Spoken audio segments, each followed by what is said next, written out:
힘들었던 9월도 어느덧 저물어 갑니다. 9월의 마지막 거래일 이제 출발합니다. 이번 주는 특히나 추석 연휴가 있습니다. 그래서 짧고 굵은 3일간의 거래가 진행될 예정인데요. 과연 그 향방 들고 갈지 팔고 갈지 늘 이쯤 되면 고민입니다. 어떤 결정을 내려야 될지 저희가 이 3일 도와드리도록 하겠습니다.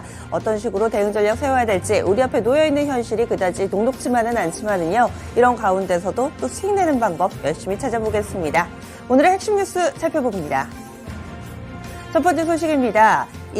시진핑 중국 국가주석의 우리나라 방문이 가시권 내에 들어오고 있습니다. 이와 관련해서 진전을 이룰 만한 멘트가 나와서 먼저 소개를 해드리는데요. 지금 광저우 아시안게임이 한창이죠. 여기에 개막식에 참석하기 위해서 지난 23일 한덕수 국무총리가 중국을 방문을 했습니다. 여기에서 시진핑 중국 국가주석을 만난 건데요. 그때 찍은 사진이 이렇게 보도를 통해서 전달되고 있습니다. 이 자리에서 의미 있는 발언이 나왔습니다. 이 시 주석이요. 먼저 방한 문제를 진지하게 검토하겠다라고 밝힌 겁니다. 이에 따라서 시진핑 중국 국가주석 우리나라를 방문한다 안 한다 이 상반기부터 상당히 여러 번 회자됐던 내용인데요.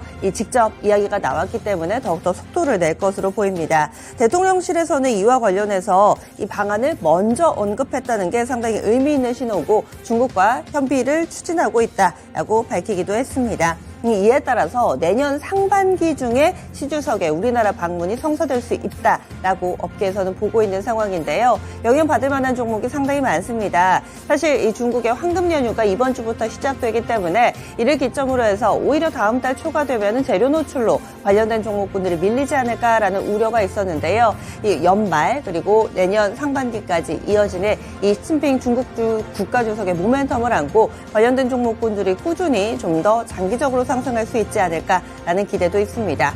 화장품주, 카지노주, 면세, 항공, 여행 관련된 종목이 워낙에 많습니다. 오늘 장의 반응 함께 보시죠. 다음 두 번째 소식 넘어가겠습니다. 미국 셧다운 우려가 재차 고조되고 있습니다. 이때만 되면은 나오는 달갑지 않은 손님이 올해도 찾아올 것으로 예상되는데요. 미국은 이 연방 정부의 회계연도는 10월부터 시작을 합니다. 그래서 9월까지 예산안에 대한 합의가 마무리가 돼야 되는데요. 이제 채 일주일밖에 남지 않은 상황이죠. 이런 상황 속에서 셧다운 우려가 더욱더 고조되고 있는 겁니다. 왜냐하면 이 보수당 그러니까 공화당 내의 보수 강경파들이 2024 회계연도 예산안에 불만을 품고 예산안 통과를 현재 거부하고 있는 상황입니다. 이에 따라서 이 셧다운 우려가 더욱더 고조되고 있는 건데요. 만약에 그때까지 합의를 이루지 못한다면 이달 말인 30일까지 합의를 이루지 못한다면은 미국 연방정부는 다음 달 1일부터 최소한의 기능만 유지한 채 정부 기능이 사실상 마비되는 이 셧다운 상태에 들어가게 됩니다. 하지만 이제 시장은 이 셧다운이란 단어에 그렇게 민감하게 반응하지 않습니다. 과거 역사적으로 봤을 때도 여러 번 셧다운을 경험했었거든요.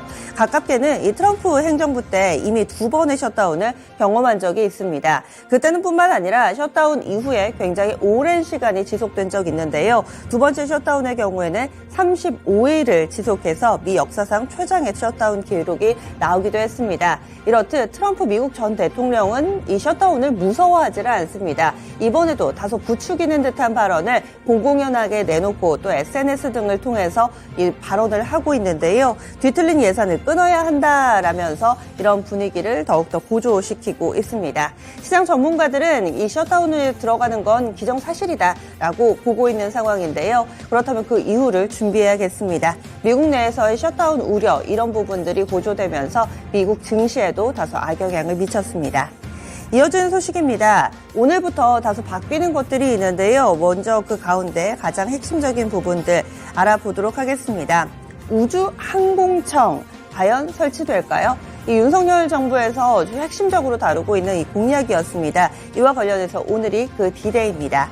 이 국회의 과학기술정보방송통신위원회에서는요. 윤석열 대통령의 핵심 공약인 우주항공청 설치 법안에 대한 결론을 오늘 내릴 예정입니다. 오늘 오전 10시에 회의가 열리게 되는데요. 여기 회의에서 설치를 할 것인가 말 것인가 뿐만 아니라 어떤 식의 설치가 될 것인가 논의가 결론이 지어질 예정입니다.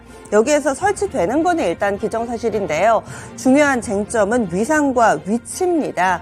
과연 어떻게 그 위상을 할 것인가, 그러니까 어디에 산하기구로 둘 것인가, 이것에 대해서 여야의 의견이 엇갈리고 있는데요. 여당 같은 경우는 과기부 산하 외청으로 둘 것을 주장하고 있는데, 야당은 부처 간 조율 기능을 위해서 과기부 소속이 아닌 이 장관급 우주전략본부를 만드는 안을 주장하고 있습니다. 미묘하게 이 우주항공산업의 주도권을 어디서 가져가느냐에 조금씩 미묘한 차이를 가지고 있는데요. 어찌됐든 간에 우주항공청이 만들어진다라는 데는 이견이 없어 보입니다. 이런 가운데서 우주항공과 관련된 종목군들 보겠습니다. 지난주에 다소 들썩이는 모습을 나타내기도 했고요. 최근 들어서 스타링크 국내에 이 진출하는 것과 관련해서 여러 가지 또 이슈가 있었기 때문에 아마 익숙하실 겁니다. 관련주들 보시면은요, 인텔리안테크는 강보합권에서 거래 마쳤고요. 세트레가이, 텐코어 에어로스페이스, 제노코, AP 위성 등의 종목군들이 있고, 주초에 강했던 종목 AP 위성 같은 경우는 이 차익 매물 받으면서 크게 밀리는 모습을 보여주기도 했습니다. 과연 이 뉴스에 어떻게 반응이 나올지 오늘 오전 10시입니다. 어떤 식의 결론이 나오는지도 함께 보시죠. 다음 소식 넘어갑니다. 오늘부터 수술실 CCTV 설치가 의무화됩니다. 마취 등으로 의식이 없는 환자를 수술하는 의료기관에서는 수술실 내부에 CCTV를 의무적으로 설치해야 합니다. 그리고 환자 보호자가 원하면 촬영을 해야 되고요. 응급실 같은 몇 개의 사안에는 예외 조항을 뒀습니다. 이제 이 의료진이 거부를 할 수 있는 몇 개의 예외적인 상황이 있는 상태인데요.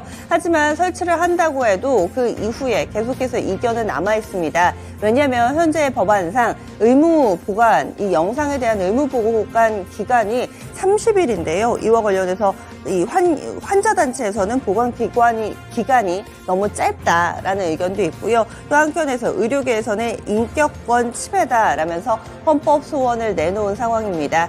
물론 이제 현행 상황에 접목이 되고 또 진행이 되기는 하지만은 그 이후의 후폭풍도 만만치 않은 상황입니다. CCTV 설치와 관련해서 국내에서 또 관련된 종목군들 묶어보겠습니다.